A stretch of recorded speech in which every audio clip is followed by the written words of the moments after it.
ইরানের সর্বোচ্চ ধর্মীয় নেতা আয়াতুল্লাহ আলী খামেনিকে আজকে শহীদ করা হয়েছে এই পবিত্র রমজান মাসে।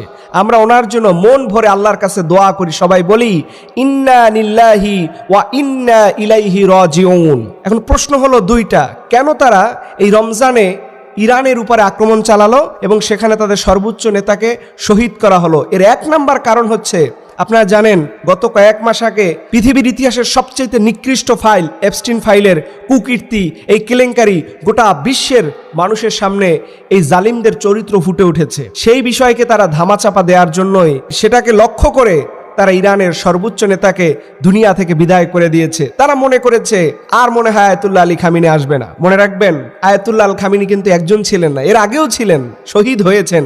কিন্তু মনে রাখবেন, যেখানে ফেরাউনের সাম্রাজ্যবাদী থাকে সেখানে মুসা আলাইহিস সালামের জন্মগ্রহণ হবে, কেউ এটা বন্ধ রাখতে পারবে না। দ্বিতীয় কোশ্চেন, কেন তারা রমজান মাসে অ্যাটাক করে? আপনি দেখবেন গত বছর আমার নির্যাতিত নিপীড়িত জনপদকে একবারে মাটির সাথে মিশিয়ে দিছে। তারা রমজানকে টার্গেট করে, কি কারণ?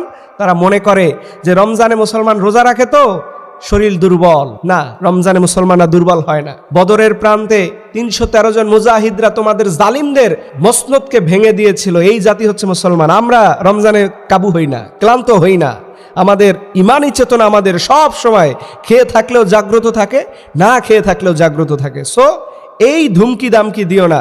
আমরা আমাদের শাহাদাতের অমীয় সুদা যুগের পর যুগ আমরা এটা স্বাচ্ছন্দ্যে গ্রহণ করে আল্লাহর জান্নাতের সবুজ পাখি হব, কিন্তু তারপরও জালিমদের কাছে আমাদের মাথা নত করব না। আপনি দেখেন এই নেতাকে কত ভালোবাসে। আমি দেখলাম যে সর্বোচ্চ নেতার সংবাদ পড়তে গিয়ে সাংবাদিক কান্না করে দিচ্ছে। এটা কি সামান্য ভালোবাসা? এটা হচ্ছে বিশাল